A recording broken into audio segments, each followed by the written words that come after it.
Hello, Guardians. It is Ebontis here, and it is October 25th. Xur has arrived. He is back in the tower once again. So he's over here in the hangar.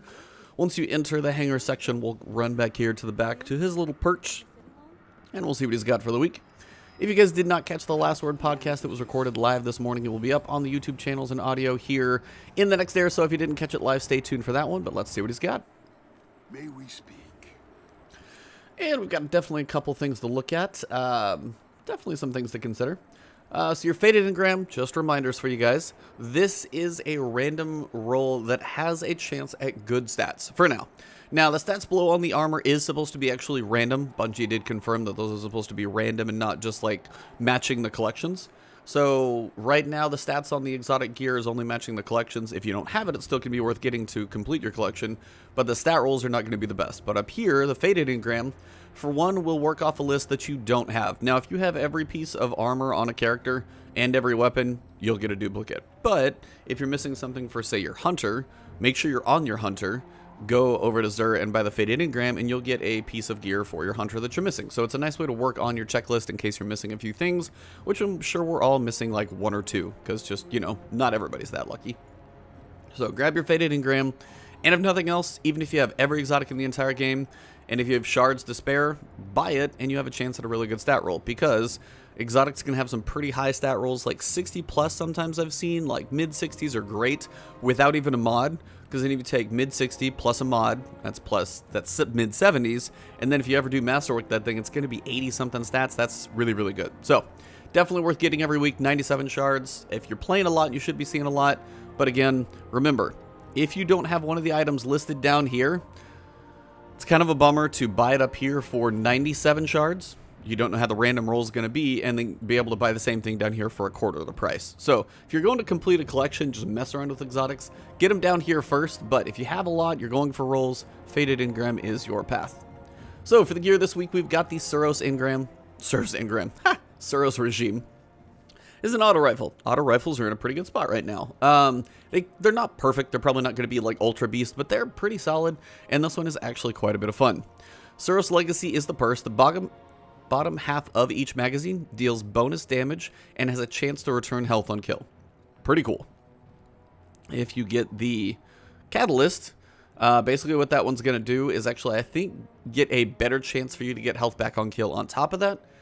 It's a pretty good catalyst. It's a fun auto rifle to use. Now, you've got two options. You've either got spinning up, hold down the trigger to increase the fire rate, so it'll actually fire faster as it goes. And then dual speed receiver, when you aim down sights, weapons fire rate slows down while damage increases. Most people, I think, are actually probably going to tell you to go spinning up, and I think that's probably the way to go. Dual speed receiver is going to give you a little bit more range, a little bit more control, so if you're having trouble just kind of keeping the thing in check, I think that might be something on console that might be a little harder, since I haven't played there in a while. Could be talking out of my butt. But spinning up is definitely a good way to get a decent rate of fire, damage. Auto rifle, still pretty consistent. You've got hand-laid stock for stability, tactical mag, pretty decent stats there, and of course hammer forged rifling for range. Stats on it really aren't that bad. 600 RPM, 36 mag. I mean, you're looking at probably like 60, 65 range. I don't have the stat number in front of me, but you're decently through that bar. All in all, pretty reasonable. Impact is low because it is a decent auto rifle, but that's auto rifles. All in all, if you don't have Suros, buy this thing. It's a lot of fun. It's got some cool ornaments as well, so definitely a fun weapon. D1 OG auto rifle here, so it's been around for a while, but still pretty solid. For the Titans, we've got the Synthoceps. Now, the stats over here are going to literally match the collection. So, I mean, 10 mobility, 11 resilience, 3, 6, 6, 12. These are all pretty low on stat rolls. When you're going for stat rolls, you're looking for at least mid-50s to start considering holding on to them.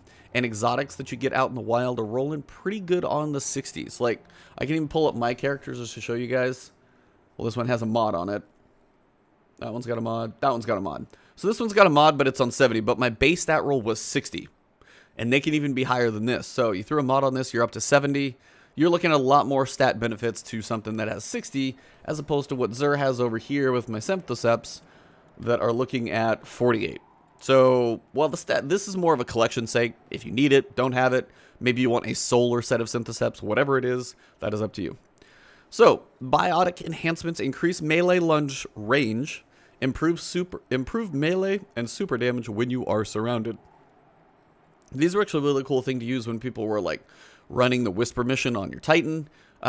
Improved melee and super damage when you're surrounded. So if you are in a big group of enemies, this is beneficial in PvE more so than PvP, and you pop your super, your punches, your shoulder charge, your swipes, your swings, your hammer throws are all going to be doing a lot more damage than they normally would. And your melee lunge range is more of the PvP benefit. So getting a little bit more extra squeaking range out of your T-Rex arms, not a bad thing. But big, this is for melee and super damage when you're surrounded. Nice PvE benefit if you're throwing hammers, going crazy. Kind of fun thing to use. Not always like, again, top of the meta, but it has a pretty specific use right there. So if you don't have it, it's not a bad thing to add to your collection if you're still get a decent amount of shards. But remember, the stats on this is basically just going to match the collection, so you're not really getting anything great out of it. You're just getting a new exotic if you don't have it. For the hunters, we have the Liar's Handshake. Got the little knife on the hand there, always looking pretty clean. 48 stats as well. You got mobility and strength. At least those make sense to go with this one. Cross counter is your perk. Using your arc melee ability or being hit by melee attack will allow you to follow up with an extremely powerful counterpunch that will heal you. So, if you use your arc melee ability, you will get healed on the return punch. Or if you're hit by melee attack, your next one will be stronger and heal you as well. So, it's kind of one of those, like, as a hunter, you're going to be kind of in the mix occasionally. You're dodging, you're moving around. Sometimes you're going to be doing melees, things like that. Depending on the class that you're using, I can't say this is going to be as good as Shards of Galanor for Blade Barrage or anything of that nature, but if you do find yourself meleeing a lot, and you find yourself in a mix where melees might heal you, or you have a build on your artifact where melees, like Unstoppable, could get you a heal, give you a little more damage, you can see where this could actually have some builds to go with it. It is in the arc damage here as well.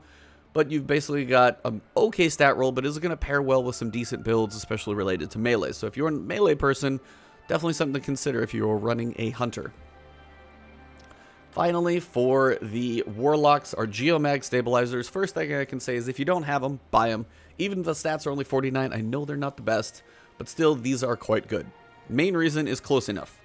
Two reasons. When Chaos Reach Super is almost full, sprinting tops it off. So you ever needed super energy and you're like, oh, I'm so close. You literally start running and you finish it up. That one's really cool. And then the other one is damaging enemies with Chaos Reach extends its duration. Chaos Reach already has a pretty good boss damage pump, but if you're going to throw these on with Chaos Reach and just like lock onto a boss, doing damage makes it last longer. There you go. This thing almost extends the duration by Chaos Reach by 2. Really cool exotic. So if you don't have that one, don't care about the stats for now. Pick it up, use it, so you can actually like get a feel for it. If you get a good roll later on, that's great. But right now, if you don't have Geomags, definitely pick them up because they are for sure worth it for the Chaos Reach Warlocks. It's kind of the best thing for Chaos Reach, really. So for sure, consider picking these up. And that pretty much wraps it up for Tentacle Face. So Xur, as I said, is in the tower. This is October 25th. He arrives on Friday at noon. So he's here right now, and he will depart the tower and be back the following week, but he leaves at reset. So he will leave Tuesday, I say noon because I'm Central Time, but he will leave Tuesday noon Central Time. Remember, the time change is over next weekend, so it's like November 3rd, I think. So that's when the time will get a little wonky. I'll give you guys a reminder then, but this is Xur for the week. So if you guys didn't catch the podcast, definitely check it out. I also have a link right now below in the description. Bungie is doing Games to Give, or Game to Give, I think is what it's called. I said it wrong. It's their iPads for Kids program. It's for the Children's Network of Hospitals, like Children's Health, Children's Hospitals all around the country. And it's their iPads for kids. So when kids go into the hospital, they get a chance to play with an iPad, get distracted, as opposed to dealing with the crap that they're going to face in a hospital, which is usually never going to be a good thing. So there's a link up. You can donate. 100% of the proceeds go, so just trying to help support the cause. And if you guys donate, you actually get a chance to win a couple of things. One, if you donate $100, you get a chance to win some really cool stuff. And then if you do $10, you get an emblem, and $50, you get the emblem and a ghost in-game. But the $100 gets you those two and a chance to win some really cool things. Check out the whole thing. The link is below, and if you guys want to donate and help support, spread the love to the kids. It is that time of year where, you know, sending love to the kids is a great thing to do. So thank you all for the support lately. We passed 41,000, I'm sorry. We're climbing to 50. So thank you guys. You can find me on Twitch and Twitter. It's Ebontis on both. Right here on YouTube. Thank you guys for all the support. If you enjoyed the video, like, comment, share it with a buddy if they're sitting at work and wondering what Xur has. Thank you all very much. Have a good one. Donate to the kids and enjoy your weekend.